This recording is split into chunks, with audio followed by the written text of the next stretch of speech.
फिर से एक बार अतुल केडिया, मैं आपसे और थोड़ी बातें करूँगा।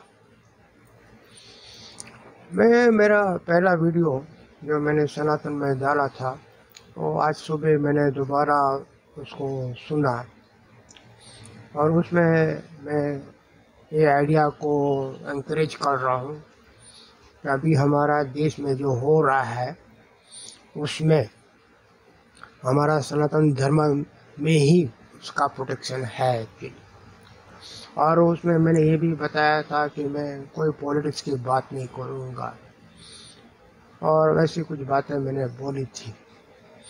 फिर आप देखेंगे कि मैंने कुछ वीडियो डाले जिसमें मैंने एक वीडियो में बोला कि मोदी जी बीजेपी को 1000 साल के राज करने को दे दीजिए। और अभी मैंने रिसेंटली कुछ बिहार पॉलिटिक्स के बारे में भी मैंने वीडियो बनाया। तो एक्चुअली आप दोनों वीडियो में अगर देखेंगे मैं एक्चुअली ऐसे पॉलिटिक्स की बात नहीं कर रहा हूँ कि आप जैसे day to day basis tactically कुछ होता है तो उसमें ये पार्टी का कसूर निकालो, वो पार्टी का कसूर निकालो, और ये पार्टी हिंदू सनातनी के लिए काम कर रही है नहीं कर रही हो, उस टाइप का मैं टैक्टिकल लेवल में डिस्कशन नहीं कर रहा हूँ। मैं एक स्ट्रेटेजिक लेवल की बात कर रहा हूँ। और स्ट्रेटेजिक लेवल में हिंदू सनातनी के लिए 2 इवेंट है। एक पहला इवेंट है 712 AD। 712 AD उसके पहले भारत में सारी सनातनी हिंदू थे और भी जो लोग थे वो लोग हिंदू राजाओं के रूल के अंडर रह रहे थे। तो फिर आप बोलेंगे 712 में क्या हुआ? 712 में पहली बार इस्लामिक रूलर्स उनका अटैक हुआ भारत के ऊपर। तो ये इवेंट ये हिंदू सनातनी के लिए महत्व का है कि पहली बार एक पॉलिटिकल इस्लाम जो इस्लाम का रूलर लेके वो आइडियोलॉजी लेके उसने भारत के राजाओं पे अटैक किया। फिर जो हुआ वो सब हिस्ट्री है, आप देख सकते हो। हिंदू राजाओं ने रजिस्ट्रेशन दिया और वो सब, फिर राणा कुंभा आए और ये सब हो रहा है। पृथ्वीराज चौहान ने क्या किया, ये सब चल रहा है। राणा प्रताप जी ने क्या किया, छत्रपति शिवाजी ने क्या किया, ये सब हम बाद में बात करेंगे आराम से। फिर दूसरी इवेंट ये इसी इवेंट का छोटा भाई है, वो है 1858 में जब ब्रिटिश लोगों ने फॉर्मली इंडिया को रूल करने का डिक्लेयर किया। पहले रूल नहीं था, पहले ब्रिटिश इंडिया कंपनी से सब काम चल रहा था।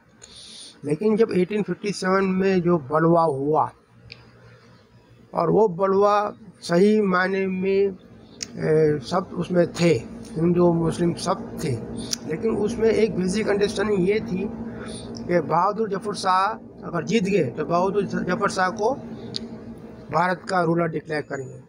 उसी कंडीशन में मुस्लिम लोग आए थे उस वॉर में एक्चुअली। तो कभी कभी ये जब मुस्लिम लोग बोलते हैं ना हमारा भी खून शामिल है, हमारा भी खून शामिल है, उनका खून कब शामिल है? जब उनको लगे कि हमारा रूल आएगा, या वो ये भी सोचते हैं जब ब्रिटिश से छुटकारा हो जाएगा तो हम देख लेंगे, फिर हम हमारा कर लेंगे। एक्चुअली ये है उसमें। एक्चुअली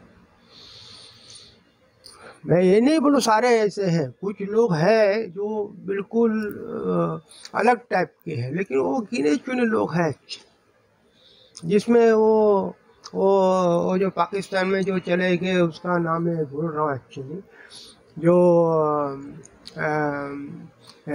एक उसको पाकिस्तान का महात्मा बोलते थे, उसको पाकिस्तान का गांधी बोलते। मैं उसका नाम बाद में फ्लैश कर दूंगा एक्चुअली, क्योंकि मुझे नाम याद रखने में बहुत मुश्किल हो रही है एक्चुअली। तो वो बंदा सही माने में हिंदुस्तान का उसको प्यार था, और उसको कोई हिंदू मुस्लिम के अंदर कोई उसको हो नहीं था। उसके मन में ऐसा कुछ नहीं था कि हम 800 साल से हमने हिंदुओं पर राज किया, कुछ ऐसा नहीं था उसके दिमाग में। लेकिन ऐसे गिने चुने लोग जरूर है एक्चुअली। मैं ज़रूर चाहता हूँ कि ये लोग ज़्यादा होते तो अच्छा होता, लेकिन अभी ये हमारे हाथ में तो है नहीं।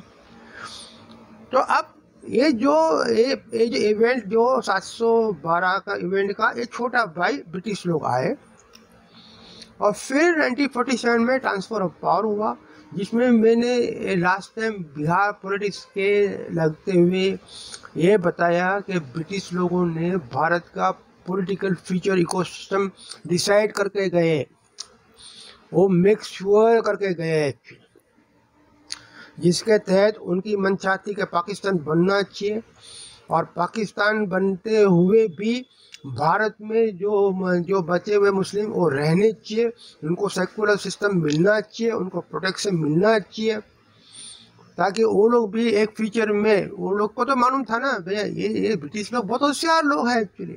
उनको जहाँ पे फॉल्ट लाइन्स मिलती है सोसाइटी में, वो सोसाइटी के फॉल्ट लाइन्स को वो लोग प्रोजेक्ट कर सकते हैं, और वो चाहते हैं कि ये फॉल्ट लाइन्स आगे कंटिन्यू हो एक्चुअली, और उसके बाद में और आगे कॉन्फ्लिक्ट बनता रहे एक्चुअली।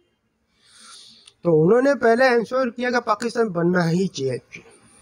अभी है ना, मैंने उस वीडियो में भी बोला था कि ये महात्मा गांधी जी, ये नेहरू जी, ये जिन्ना जी, ये सब तो मोहरे थे ब्रिटिश के लिए। जैसे कठपुतली को जैसे खिलाते ना, एक ड्रामा करना होता है, तो भी कैरेक्टर को उतना ही बोलना होता है जितना राइटर लिखता है, और ज़्यादा लाइन उसके पास नहीं है। समझ में आ रहा है? हाँ। और कुछ चीज़ें पब्लिक डोमेन में बातें आ रही है, और कुछ चीज़ें सीक्रेटली होती है। तो सीक्रेटली माउंटबेटन ने कौन सी बात किसके साथ क्या की, हमारे पास उसका कुछ वो है क्या? कुछ है नहीं रिकॉर्ड हमारे पास।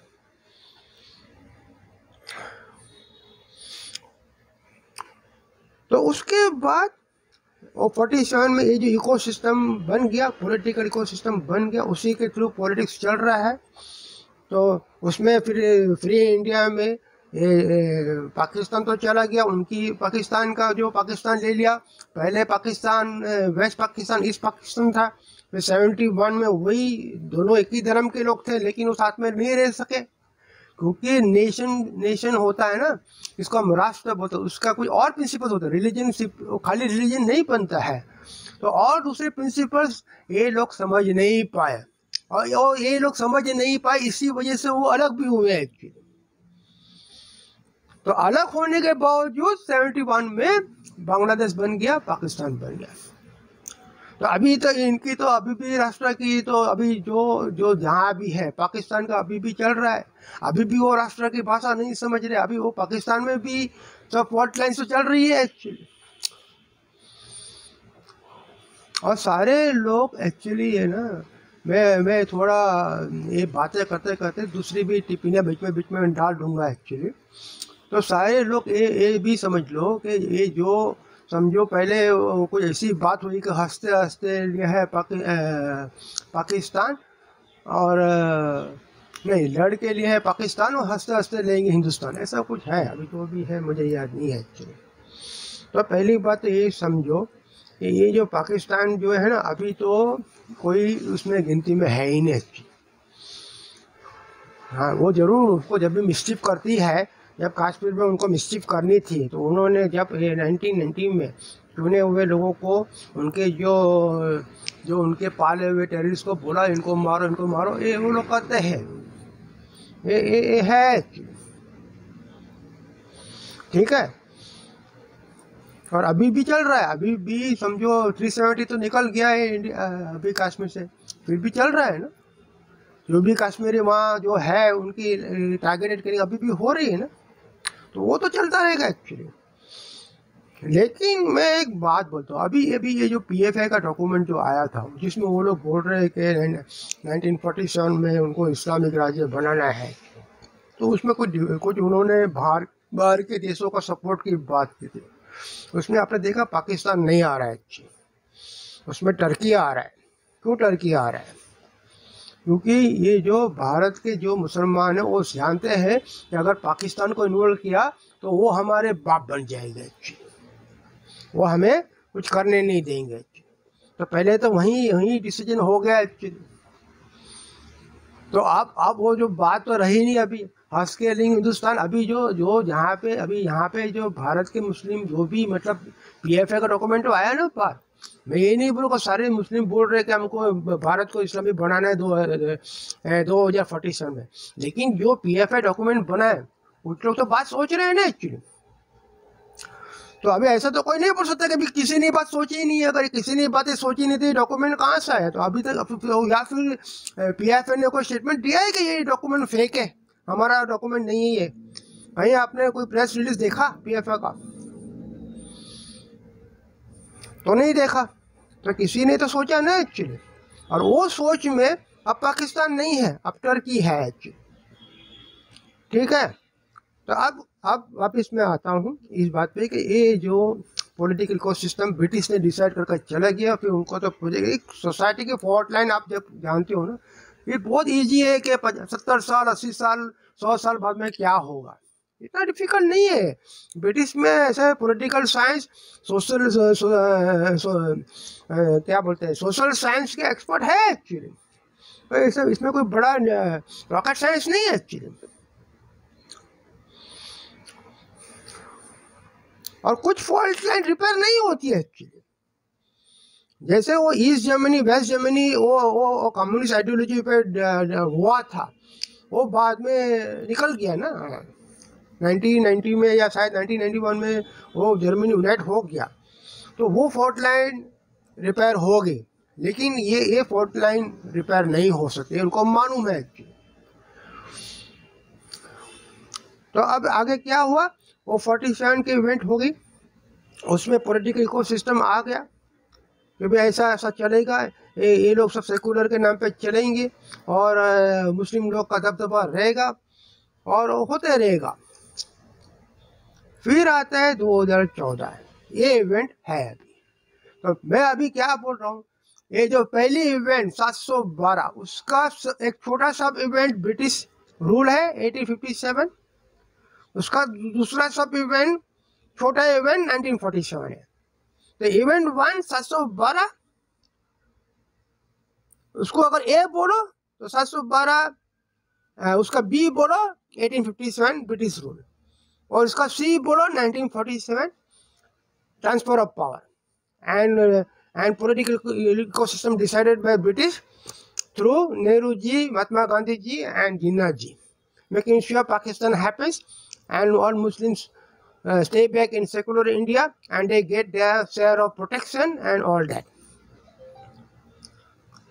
अब दूसरे इवेंट में बोल रहा हूँ 2014, जब BJP independently without any help of any other party, कोई भी कोalition नहीं, बराबर है, उनकी जो सीट आई 282 और बाकी के जो कोयल है सब मिला के कुछ हो गया 300 पार।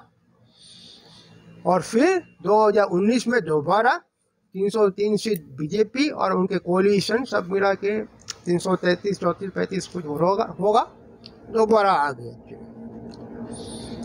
और जब दोबारा आई बीजेपी तो फिर क्या हुआ, कुछ ऐसे कदम उठाए जैसे वो सुप्रीम कोर्ट में बोला था कि ट्रिपल तलाक भी रॉन्ग है, हमारे कॉन्स्टिट्यूशन का वायलेशन हो रहा है, तो आप कानून बनाए। तो वो कानून बनाया भारत के संसद ने एक्चुअली, जिसका अपोज हुआ सब जगह से, फिर भी ये कानून आज है एक्चुअली।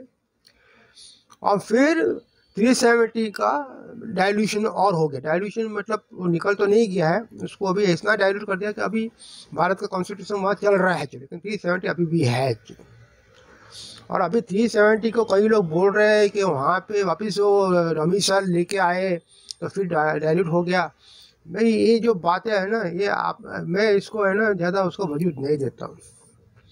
अभी अभी अभी ये है ना, ये ठीक है। अभी तो जो पंडित लोग ओरिजिनल वहाँ जो कश्मीर के रहवासी थे वही वहाँ लौट नहीं सकते हैं। तो आपको क्या लग रहा है यूपी का, बम्बई का, बिहार का हिंदू वहाँ जाके ज़मीन देगा क्या? तो डोमिसाइल अभी रहने दो एक्चुअली, ये कुछ ट्रेजेडी के थ्रू ये हो रहा है सब। और डमी साल तो हर जगह है एक्चुअली, महाराष्ट्र में भी है, सब जगह है। 15 साल को उसको मूलभूत हमारे एजुकेशन में कहाँ राइट्स मिलता है। महाराष्ट्र का स्टूडेंट तमिलनाडु में एडमिशन नहीं ले सकता, उसका स्टेट के थ्रू ही ले सकता है एक्चुअली। ये तो अभी भी है एक्चुअली। हाँ, मैं तमिलनाडु में जाकर ज़मीन जरूर खरीद सकता हूँ, लेकिन डोमिसाइल का कुछ मायने तो रखे हुए अभी भी एक्चुअली। डोमिसाइल मिलेगा ये बोला हुआ है, लेकिन बाहर का लोग ज़मीन खरीद सकता है नहीं कर सकते मुझे मालूम नहीं है। थोड़ा मैं उसमें थोड़ा कच्चा हूँ, मैं अभी इतना रिसर्च करने में मेरे को इंटरेस्ट नहीं है। जिसको इंटरेस्ट है वो थोड़ा रिसर्च करके डाल सको। लेकिन आज की तारीख में मुझे खाली इतना कॉन्फिडेंटली पता है कि यूपी और बिहार का और बम्बई का हिंदू जाके कश्मीर में ज़मीन खरीदेगा क्या? क्यों खरीदेगा भैया? अभी तो वहाँ कश्मीरी पंडित को सिक्योरिटी नहीं मिल रही है।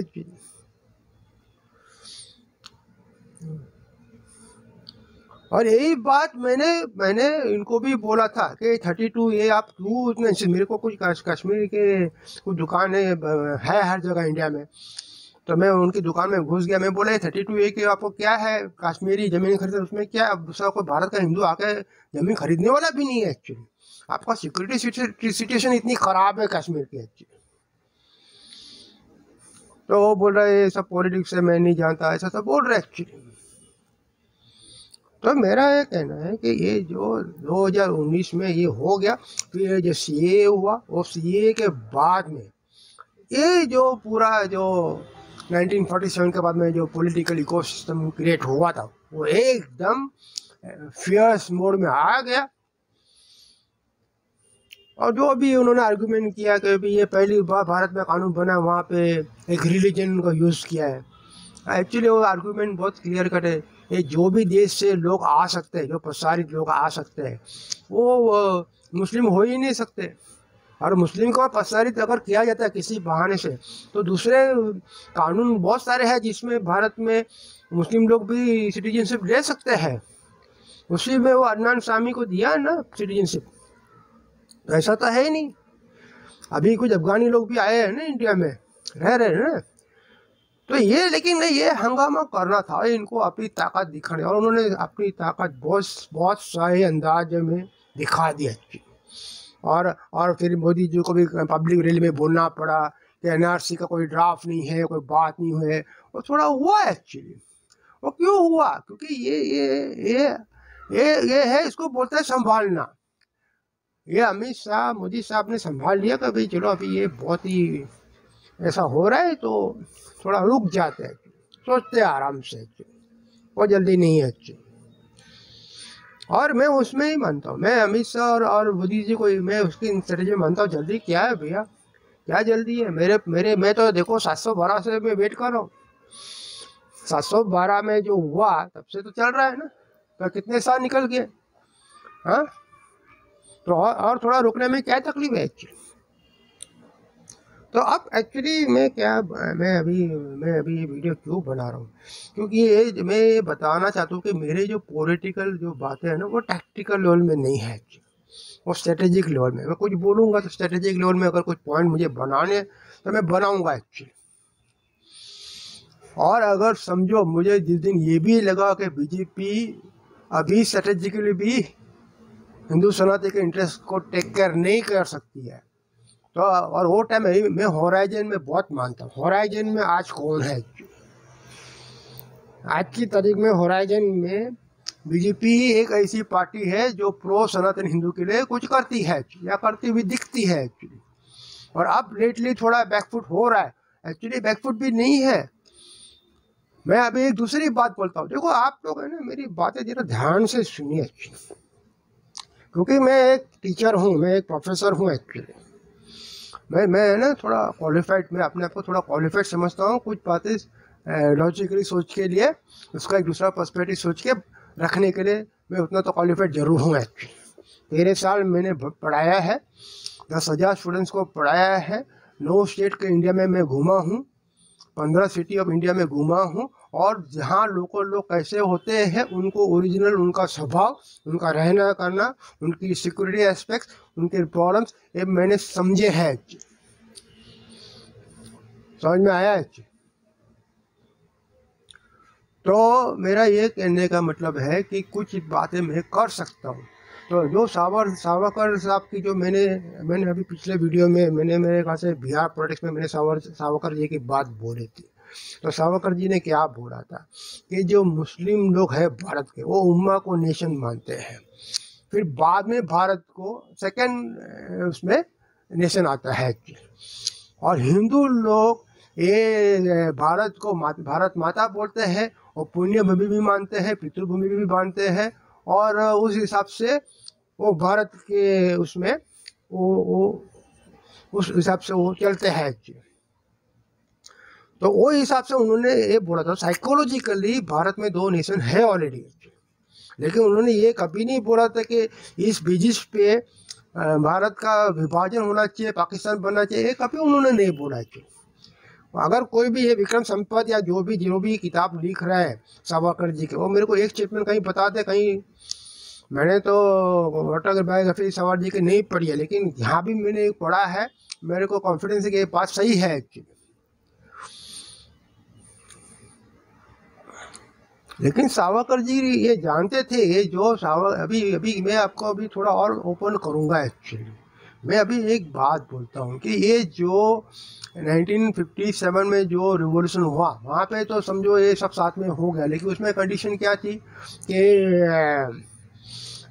बहादुर जफर शाह को सुप्रीम लीडर माना जाएगा, जो अगर ब्रिटिश लोग चले गए तो ये कंडीशन थी एक्चुअली। अगर मैं कहीं गलत हो तो कोई कमेंट करके डाल दे एक्चुअली।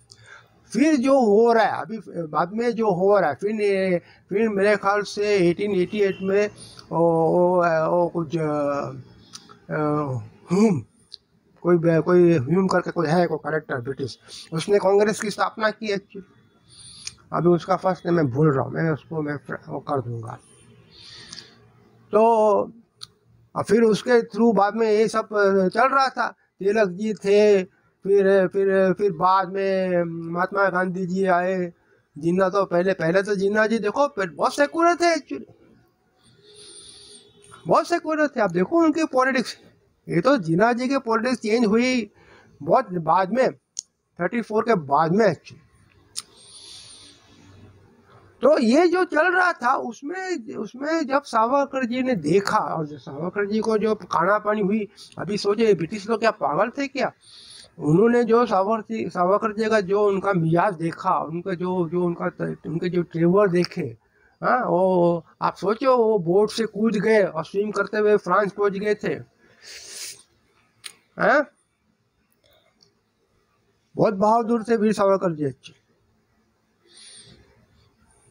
कितने लोग हैं जो जहाज में कूद के उनको एक्चुअली लेके जा रहे थे एक्चुअली, हाँ। अच्छा, तो जब उनको काला पानी हुआ और उनको जो सजा हुई, वो आप उसकी कंडीशन देखिए, वो ब्रिटिश लोगों ने उनको क्या कराते थे। मुझे ज़्यादा डिटेल नहीं बताना है, लेकिन वो इनह्यूमन था एक्चुअली। और ये जो सावरकर जी ने ये जो बोल रहे हैं ना माफीनामा मांगा, ये भी सावरकर जी ने अल तकिया ही किया। मैं तो अल तकिया का बहुत बड़ा फैन हूँ एक्चुअली। अल तकिया सब लोग अल तकिया कर रहे हैं एक्चुअली। एक या कोई किसी की प्राइवेट प्रॉपर्टी नहीं है, कोई कॉपीराइट नहीं है, सब लोग अल तकिया कर रहे हैं। तो उन्होंने जो भी उन्होंने लिखा, जो माफी मांगा, जो भी बोल रहे हैं उन्होंने, हाँ, एग्जैक्ट वर्ड मुझे मर्सी पिटीशन या जो भी है मुझे मालूम नहीं क्या वर्ड है एक्चुअली, वो उनका ये था, ये कंडीशन में तो ये खत्म हो जाएगा उनकी लाइफ एक्चुअली। उनका 50 साल की जेल थी एक्चुअली, और ऐसा उनको कुछ न्यूज़पेपर दे रहे हैं, और जो है ना महात्मा गांधी जी और नेहरू जी की जो फैसिलिटी थी सब कुछ मिल रहा है एक्चुअली, ऐसा उनकी जेल नहीं थी एक्चुअली।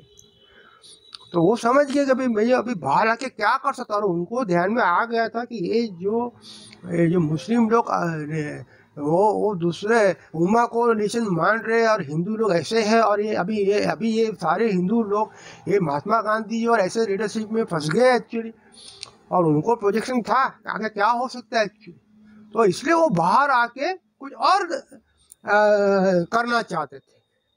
और उनका फोकस इंडिपेंडेंस से हट गया, तो उनका फोकस अब ये था कि अब हिंदू सनातनी को कम नुकसान कैसे हो एक्चुअली, उनको प्रोजेक्शन आ गया था एक्चुअली।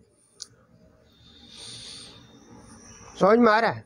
तो उस प्रोजेक्शन में मैं एक ही बात बोल रहा हूँ कि ये जो सावरकर जी का जो है ये जो मुस्लिम लोग उम्मा को नेशन मानते हैं, ठीक है, तो अभी समझो कोई नेशन होता है, उसकी एम्बिशन नहीं होती है क्या? उसके साथ डिप्लोमेटिक रिलेशनशिप नहीं होते हैं क्या? हाँ, तो हमारी ये जो माइनॉरिटी कमीशन है ना, ये मुस्लिम उम्मा जो देश जो मान रहे उसकी माइनॉरिटी कमीशन एम्बेसी है एक्चुअली। और हमारी ये जो सरकार है वो इनके साथ डिप्लोमेटिक रिलेशन बना रहे हैं एक्चुअली। क्यों नहीं भैया? मैं सावरकर जी की थियरी की अगर सच है और मुस्लिम लोग उम्मा को नेशन मानते हैं, तो नेशन को एक डिप्लोमेटिक रिलेशनशिप बनाना पड़ता है दूसरे राज्य को, दूसरे जो राष्ट्र है, राज्य है, नेशन है, उनको डिप्लोमेटिक रिलेशन बनाना पड़ते हैं एक्चुअली। तो अब भारत सरकार डिप्लोमेटिक रिलेशन बना रही है उम्मा के साथ एक्चुअली, और माइनॉरिटी कमीशन उनकी एम्बेसी है एक्चुअली। लेकिन मैं ये भी बोल रहा हूँ कि भाई जो लीगल सिटीजन है इंडिया के, उनके सारे लोगों का वेलफेयर का जो भी काम होना चाहिए वो होना चाहिए, मैं उसका फेवर में हूँ। तो संचार कमेटी को अगर बीजेपी फॉलो कर रही है to every dot of I and every crossing of T, ठीक है, वो तो नेचर है बीजेपी का, वो तो मोदी जी का हॉलमार्क है। वो किसी के पीछे पड़ जाते तो पड़ जाते, वो हाफ हार्टेडली कुछ नहीं करते एक्चुअली। लेकिन मैं ये भी बोल रहा हूँ कि भाई डिप्लोमेटिक एक्सटेंशन करना पड़ता है। क्यों करना पड़ता है? क्योंकि ये जो नेशन विद इन नेशन है, उसकी पावर है। जो सीए का प्रोटेस्ट हुआ और जो भी हुआ, हाँ, ऐसे तो ऐसे सिटीजन सबका राइट है प्रोटेस्ट करने, लेकिन जब वायलेंट हो जाता है, जब आग जलती है और जब ऐसे नारे लगते हैं हिंदू तेरी कब्र खुदेगी, ऐसा तो हो, जब नारे लगते हैं तो भैया गवर्नमेंट और सबको थोड़ा सोचना पड़ेगा ना। तो अभी ये डिप्लोमेटिक एक्सटेंशन हो रहा है एक्चुअली। क्या प्रॉब्लम है? क्या प्रॉब्लम है? और ये डिप्लोमेटिक कब तक चलेगा, कब तक नहीं चलेगा भैया, ये तो मैं नहीं बता सकता।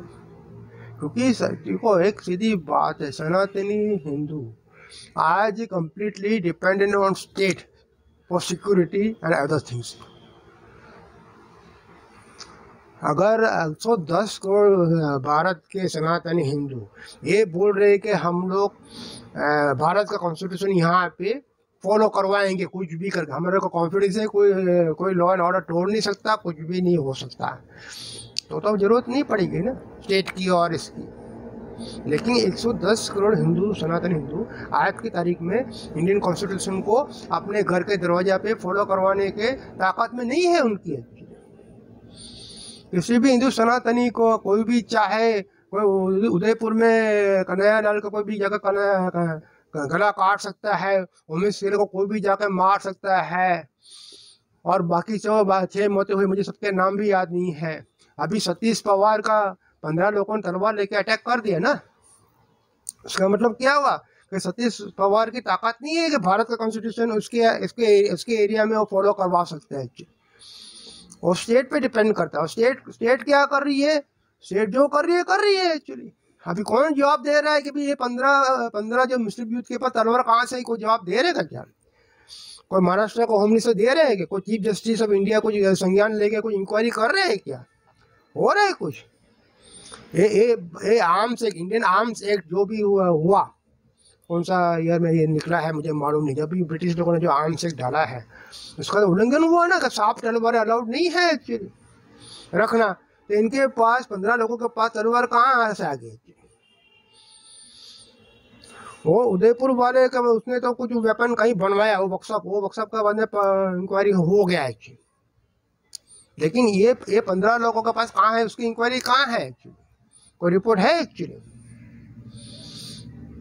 तो बात सीधी है, जब तक 110 करोड़ सनातनी हिंदू लोग इंडियन कॉन्स्टिट्यूशन को अपने घर के आगे फॉलो नहीं करवा सकते हैं, और वो लोग स्टेट के ऊपर डिपेंडेंट है, लोकल स्टेट गवर्नमेंट या सेंट्रल गवर्नमेंट डिपेंडेंट है, तो भैया भारत राष्ट्र को डिप्लोमेसी रखनी पड़ेगी उनकी जो सिक्योरिटी के लिए क्योंकि भारत का डिप्लोमेसी ऐसा ही चलता है, भारत राष्ट्र का डिप्लोमेसी ऐसा ही चलता है। जब जब जब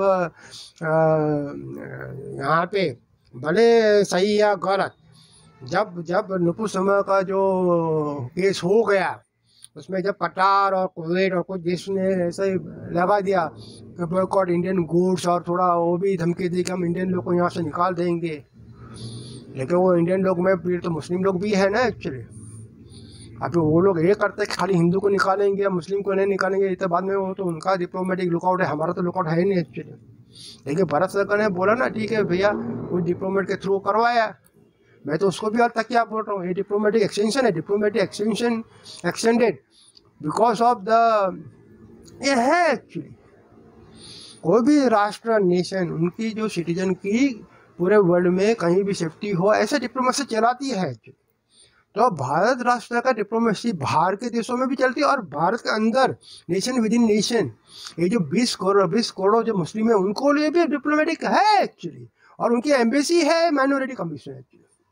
तो भारत सरकार कर रही है, सब सही कर रही है, क्योंकि 110 करोड़ की सिक्योरिटी ऐसे ही होगी एक्चुअली, उसके सिवा कोई और रास्ता नहीं है एक्चुअली। और किसी और कमेंटेटर के पास कोई आंसर है इसका रास्ता निकालने का, कोई है तो मेरे को बता दो एक्चुअली।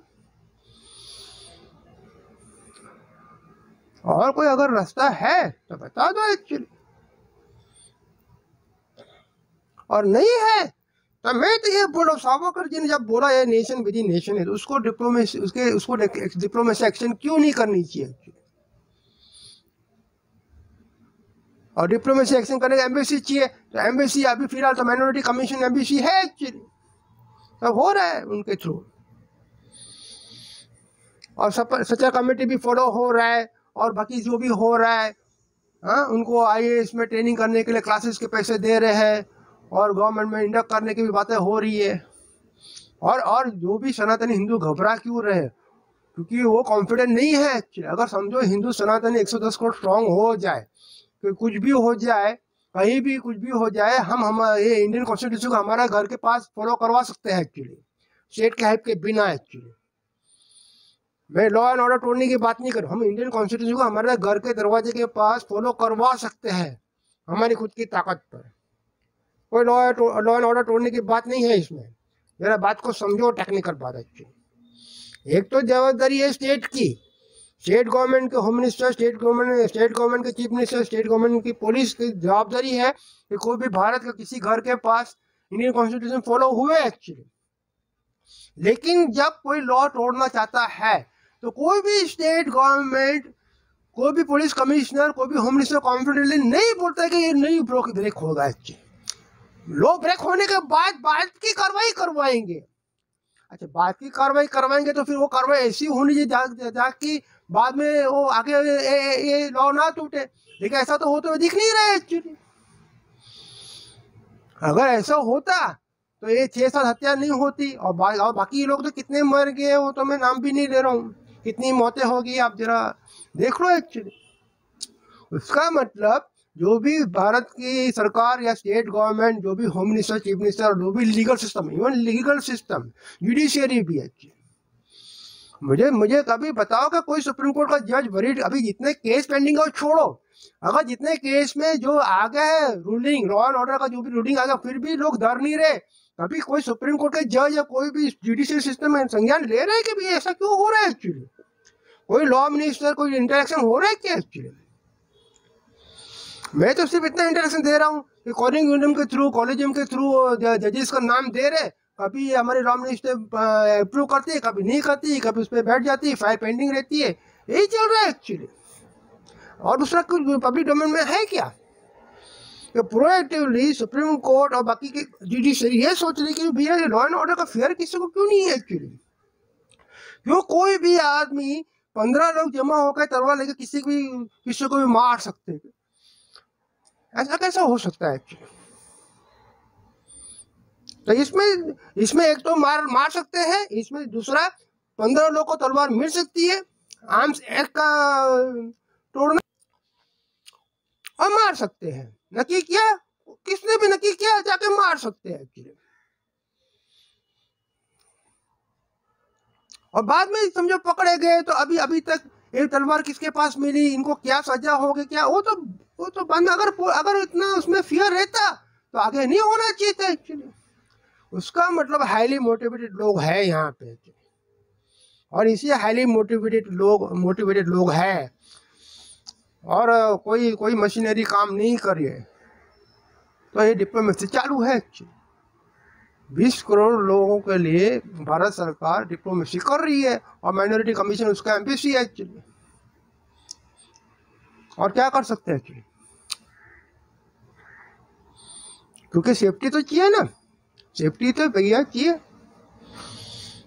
कोई सुप्रीम कोर्ट या कोई चीफ मिनिस्टर या कोई होम मिनिस्टर या भारत सरकार, मोदी जी या योगी जी या अमित शाह जी बता दे मैं क्या गलत बात बोल रहा हूँ, कोई इलीगल बात कर रहा हूँ या किसी को मैं भड़का रहा हूँ, कुछ नहीं। सब करो, राम राज्य फॉलो करो, डिप्लोमेसी भी फॉलो करो, सेफ्टी करो, थोड़ा पब्लिक को जो नेशन बिल्डिंग में जो काम धंधा करना है उसमें थोड़ा हेल्प करो अच्छी। अभी लोग सब चीज़ें छोड़ के इसके बारे में सोच रहे, अभी हमारा सेफ्टी का क्या अच्छी। अभी देखो मैं एक आर्किटेक्ट हूँ अच्छी, है ना, और आप पूरे सारे देश के देखो कितने अर्बन सिटीज़ देखो, आप देखो ये वेनिस और ये जो पेरिस, ये जो इटाली के जो रोम, ये सारे शहर कितने सुंदर और कितने अच्छे हैं एक्चुअली। मेरे को तो जब फ्री टाइम में मैं इनके अर्बन जो स्टेट के वीडियोस देखते रहता हूँ एक्चुअली, लेकिन मुझे ऐसी कोई भी स्टेट भारत में बताओ 1 घंटा आप चल, मैं ऐसे 2-2 घंटे के वीडियोस देखता हूँ, कोई भी पार्ट 15 सेकंड 10 सेकंड का भी बोरिंग नहीं आता उसमें एक्चुअली। इतने वेल डेवलप्ड सिटीज़ है ये सब। अब भारत में 2 घंटे के वीडियो बताओ, कहीं न कहीं कुछ आएगा एक्चुअली, या झुपड़पट्टी आएगी या स्लम्स आएगा या फुटपाथ टूटी भी आएगी, या कुछ न कुछ गड़बड़ मिलेगा आपको एक्चुअली। क्यों? क्योंकि हम लोग इसमें लगे हुए हैं, नेशन बिल्डिंग में कोई लगा ही नहीं एक्चुअली। अब मैं वीडियो बना रहा हूँ, मैं बिल्डिंग बनाने के लिए वीडियो बना रहा हूँ, सनातन हिंदू के सेफ्टी के बारे में क्या है ये सोच रहा हूँ, ये क्या मेरा काम है क्या? तो थोड़ा ये देखो कि भैया कुछ है गड़बड़ यहाँ पे। लॉ एंड ऑर्डर संभालने वाले सोचो, जजेस लोग सोचो, सब लोग सोचो कभी ये क्या हो रहा है हमारे देश में एक्चुअली। अगर ये सिचुएशन वरिंग नहीं है तो क्या वरिंग होने वाला है एक्चुअली। और फिर हिंदू अपने सेफ्टी के लिए कुछ तो करेगा ना। मैं तो कुछ नहीं बोल रहा हूँ, मैं तो सिर्फ इतना बोल रहा हूँ कि अपनी सेल्फ अवेयरनेस करो और मेंटली प्रिपेयर हो जाओ, आपके साथ कुछ भी हो सकता है एक्चुअली। इसमें तो कोई लीगल बात नहीं है ना। और जो इंडियन कॉन्स्टिट्यूशन के हिसाब से जो लीगली अलाउड है वो साथ में लेके घूमो, एक अच्छी लाठी लेके घूमो या एक बेसबॉल बैट लेके घूमो, सिंपल। थोड़ा सिक्योर अपने माइंड में रहो, और स्कैन करो एनवायरनमेंट, कोई भी आ सकता है एक्चुअली आपको मारने के लिए। मैं किसी को डरा नहीं रहा हूँ, लेकिन रियलिटी है एक्चुअली। अभी किसी को किस बात का बुरा लग जाएगा और कोई भी मार सकता है भारत में एक्चुअली किसी को भी। अभी ये ब्लास्फेमी हुई है नहीं हुई, अभी तक इंडियन कोर्ट ने तो डिसीजन लिया भी नहीं है एक्चुअली। अभी कुछ लोग बस जमा हो जाते हैं और बस बोल देते हैं सदन से जुदा, और बाउंड्री रखते हैं। ये बाउंड्री क्यों रखते हैं, ये खुद जाकर क्यों नहीं मारते? क्योंकि उनकी खुद की लाइफ अच्छी है, उनको नहीं करवाना है, ये चल रहा है एक्चुअली। वो किसी और गरीब को ढूंढ रहे हैं जो एक्चुअली इस बात पे ऐसा कुछ एक्साइट हो के ये कर देवे, भाई मैं तेरे को मेरा घर दे दूंगा, मैं 1 करोड़ दे दूंगा, करो। अरे भाई खुद क्यों नहीं करते एक्चुअली? क्योंकि उसकी खुद की लाइफ अच्छी है, उसको इसमें ये झमेले में पड़ना नहीं है एक्चुअली। उसको हाइड एसेसिन चाहिए एक्चुअली। खुद क्यों नहीं करते भैया? अभी देखो, अभी ये सब, अभी इतना सर तन से जुदा बोलना अलाउड है सब। और मेरी सेफ्टी के लिए मैं एक वीडियो बना दूंगा तो मेरे को कोई भी स्टेट गवर्नमेंट की पुलिस आ जाएगी पकड़ने के लिए, भैया तुम हेट फिरा रहे हो, मेरे को पकड़ के जेल में डाल देंगे। हंसी आ रही है ना भैया, ये है एक्चुअली, ये भारत की सिचुएशन है एक्चुअली। तो मैं आपको बार बार बोल रहा हूँ, 2 इवेंट है आपके लाइफ में, सनातनी हिंदू। हाँ, अगर मुझे अभी कोई बोल रहा है कि भैया आप सनातनी हिंदू 110 करोड़ क्यों बोल रहे हो, 138 करोड़ भारतीय क्यों नहीं बोलते हो? अभी ये ओवैसी ये सब बोलते हैं ना कि वंदे मातरम बोलना कहाँ कॉन्स्टिट्यूशन में लिखा है, बोलना भारत माता की जय बोलना कहाँ लिखा है। तो मैं भी उनको यही बोला, कौन से कॉन्स्टिट्यूशन में लिखा है कि मुझे 138 करोड़ भारतीय बोलना चाहिए। मैं 110 करोड़ सनातन हिंदू ही बोलूँगा एक्चुअली, और बाकी जो भी है वो सक्षम है, उनको मेरी ज़रूरत नहीं है एक्चुअली। उनको तो हमारी भारत सरकार, स्टेट गवर्नमेंट, और वो खुद सक्षम है, उनके साथ कुछ भी यहाँ से वहाँ हो जाए वो करा सकते हैं, अपना फायदा सब कर सकते हैं, ताकत है उनके पास एक्चुअली। क्या मेरी जरूरत है क्या किसी को एक्चुअली? कोई मांग रहा है मेरी हेल्प क्या?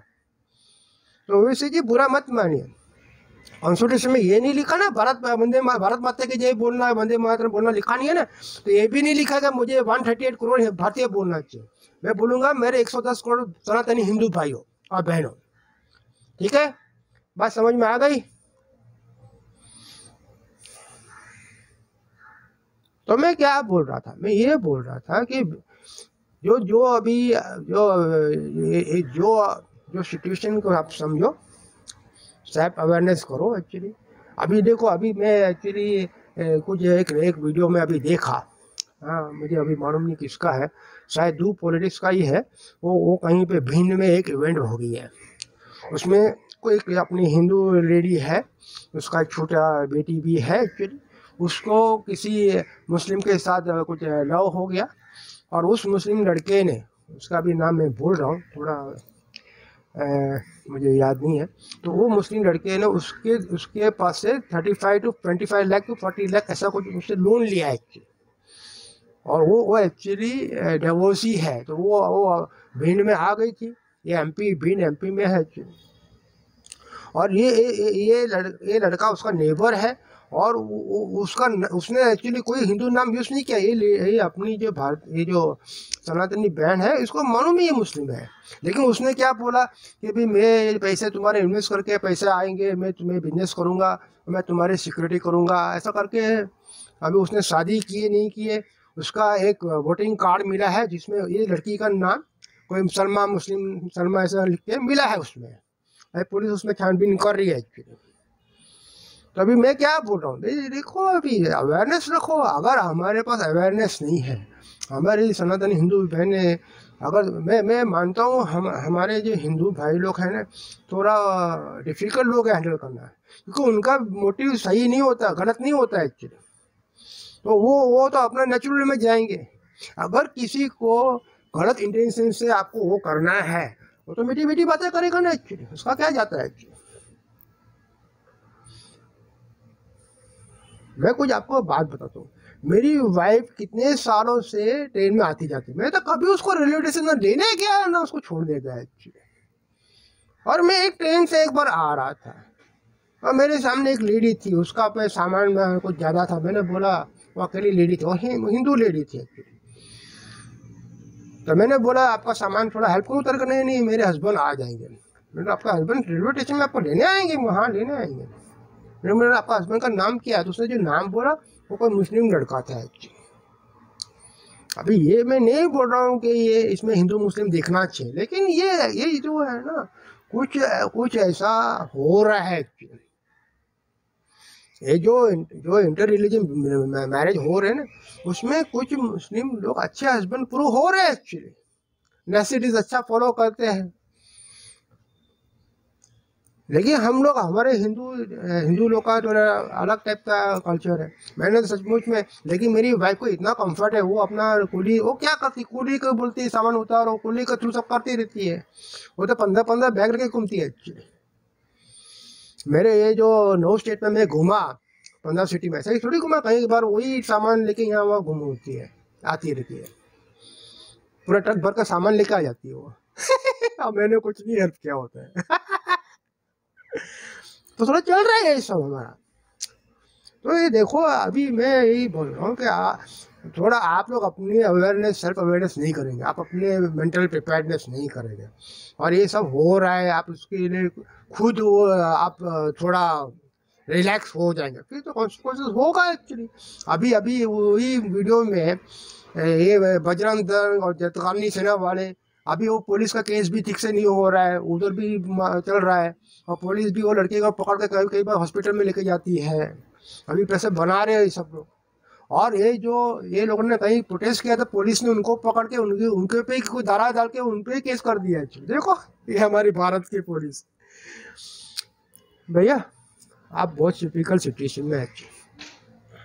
और कई बार ये ना मैं ये देखता हूँ कि ये जो सिचुएशन इतनी ऐसी कॉम्प्लिकेट कैसे हो गई एक्चुअली।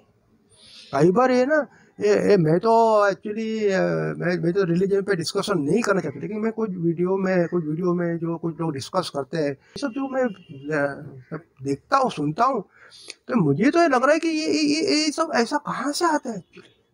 क्योंकि मेरा जो है ना कुछ स्पिरिचुअल माइंड मेरा है एक्चुअली, मैं स्पिरिचुअल मेरे को समझ में आता है एक्चुअली। तो मैं ये सोच रहा हूँ कि भाई हमारा कौन से स्पिरिचुअल किसी ने ऐसा एकदम मिलिट्री स्टाइल में किताबें लिखी हुई है, जैसे मिलिट्री स्ट्रेटेजीज हो एक्चुअली। देखो हमारे परशुराम ने कुछ किया, वॉर में तो हमेशा रहते हैं, लेकिन परशुराम जी ने कोई किताब नहीं लिखी, कोई ऐसा कुछ है ही नहीं एक्चुअली। वॉर तो हमारा भारत में महाभारत भी हुआ एक्चुअली, लेकिन महाभारत का वॉर जो को धर्म युद्ध बोलते हैं, लेकिन उसमें क्या है, दोनों एक ही धर्म के थे। दुर्योधन भी हिंदू था, सनातनी हिंदू था, और अर्जुन भी सनातनी हिंदू था। तो युद्ध क्यों हुआ? क्योंकि मॉरल प्रिंसिपल्स के बेसिस पे युद्ध होता है, और मॉरल प्रिंसिपल जिसने भी ब्रेक किया है उस पर जो दूसरा बंदा वो वॉर डिक्लेयर करता है, या डिक्लेयर कोई भी कर सकता है वॉर, लेकिन वॉर होता है एक्चुअली। तो it is based on moral principles. कुछ ऐसा धर्म के नाम पे कुछ प्रिंसिपल्स एस्टैब्लिश हो गए एक्चुअली। लेकिन मैं तो एक बोल रहा हूँ कि हमारा जो धर्म युद्ध में क्लियर लिखा है, मॉरल प्रिंसिपल जिसने ब्रेक किया है वो दोनों के बीच में युद्ध होगा एक्चुअली। और हमारे जो सनातनी भाई लोग जो है उनको यही अभी ये समझो इंडियन कॉन्स्टिट्यूशन ये तो मॉरल प्रिंसिपल पर बना हुआ है ना एक्चुअली। ठीक है, कोई सुप्रीम कोर्ट का जज ये बोलेगा कि भारत का कॉन्स्टिट्यूशन इमोरल है? एक्चुअली नहीं है। तो अब 110 करोड़ सनातनी ये धर्म युद्ध लड़ रहे कि ये भारत का कॉन्स्टिट्यूशन हम फॉलो करेंगे और करवाएंगे एक्चुअली। हम जहां भी जाएंगे ये हम फॉलो करवाएंगे। ये धर्म युद्ध है, लड़ो धर्म युद्ध। कोई सुप्रीम कोर्ट का जज बोल देगा भाई भारत का कॉन्स्टिट्यूशन इमोरल है एक्चुअली, तो मैं मॉरल प्रिंसिपल्स पे 110 सनातनी हिंदुओं को आह्वान करता हूँ कि आप वाव लो, कसम लो, मैं लड़ूंगा ये इंडियन कॉन्स्टिट्यूशन को फॉलो करने के लिए और करवाने के लिए। मेरे आगे पीछे कोई लॉ ब्रेक नहीं कर सकता। मैं ये कुछ नहीं बोल रहा हूँ, वायलेंस बैलेंस करने की जरूरत नहीं, खाली कॉन्स्टिट्यूशन लॉ फॉलो करवाना, इतना वाव लीजिए बस। बाकी कुछ काम मत कीजिए। बाकी का जो भी अगर कहीं आपको हेल्प लगे, आप state police, state home minister, state chief minister और प्राइम मिनिस्टर भारत के प्रधानमंत्री मोदी जी, अमित शाह गृह मंत्री इंडिया के, जो भी लीगल या जस्टिस PIL जो भी करना कीजिए आप, लेकिन भारत का कॉन्स्टिट्यूशन फॉलो करवाइए, कसम खाइए आप लोग, बस इतना कीजिए एक्चुअली। देखो बदलाव आएगा एक्चुअली, अपने आप बदलाव आएगा। ठीक है, तो मैंने और बातें की, और भी बहुत बातें करनी है, मैं बाद में और वीडियो बनाते रहूँगा। और मेरे पास बहुत ऐसे आइडियाज़ है एक्चुअली। और मैं आपको फिर से बोल रहा हूँ एक्चुअली कि आप मेरा सब्सक्राइबर बेस बनाइए एक्चुअली। देखो सुभाष चंद्र बोस ने क्या बोला था, मुझे खून दो मैं आपको आज़ादी दूंगा। तो मेरा नारा है, आप मुझे सब्सक्राइबर्स दो मैं आपको सिक्योरिटी दूंगा। कैसा रहेगा? तो आप मुझे सब्सक्राइबर्स दो एक्चुअली। ठीक है, तो आपको अगर मेरी बातें अच्छी लगती तो आप अपने दोस्तों व्हाट्सएप ग्रुप में मेरी बातें फैलाइए एक्चुअली। और जब मैं वीडियो रिलीज़ करता हूँ तो मैं कुछ कमेंटेटर है जो बहुत पॉपुलर है इंडिया में, मैं उनका नाम नहीं लूँ, मैं उनको ट्विटर पे टैग करता हूँ। तो आप लोग से भी रिक्वेस्ट है कि अगर आपको मेरे कुछ बातों में दम लग रहा है, मैं अच्छी बातें कर रहा, आप भी अगर मेरा ट्वीट रीट्वीट कर देंगे आपके फॉलोअर्स में, और मेरे को सब्सक्राइबर बेस बढ़ा दीजिए प्लीज़। आप मुझे सब्सक्राइबर दो मैं आपको सिक्योरिटी दूंगा। सनातनी भाई बहनों, मजा आ रहा है? आएगा। और मैं एक दूसरी वार्निंग दे रहा था, मेरे वीडियो ज़्यादा मत भी देखना, आपको मेरे से प्यार हो जाएगा। ये जो 10,000 स्टूडेंट को पूछना, मेरे से इनको बहुत प्यार हो जाता है, जब मैं छोड़ के जाता तो ये लोग रोते भी हैं, बहुत बुरा लगता है। तो आपको भी बुरा लगेगा जब मैं आपसे अलग हो जाऊँगा।